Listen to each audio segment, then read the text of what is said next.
ঘোড়াঘাটে সিরাতে মুস্তাকিম পরিষদের আয়োজনে ইফতার মাহফিল। ফাহিম হোসেন রিজুর প্রতিবেদনে জানাচ্ছি বিস্তারিত।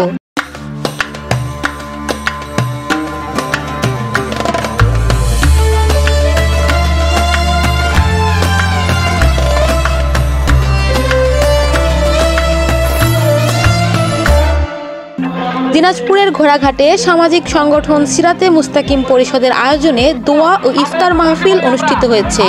আজ মঙ্গলবার 18 মার্চ বাদ আসর উপজেলার বিরাহিমপুর গুচ্ছগ্রাম হেলিপ্যাড মাঠে এই ইফতার মাহফিলের আয়োজন করা হয়।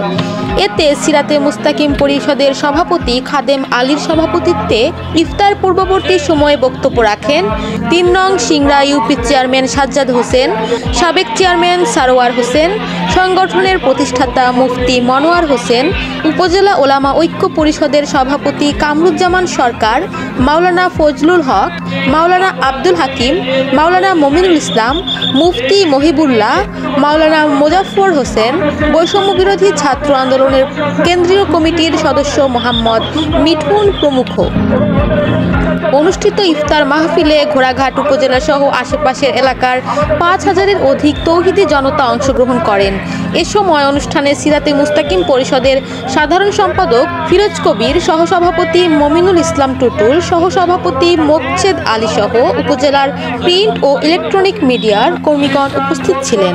২৪ ঘণ্টা ঘোড়াঘাট, সাদিয়া ইসলাম, ঘোড়াঘাট, দিনাজপুর।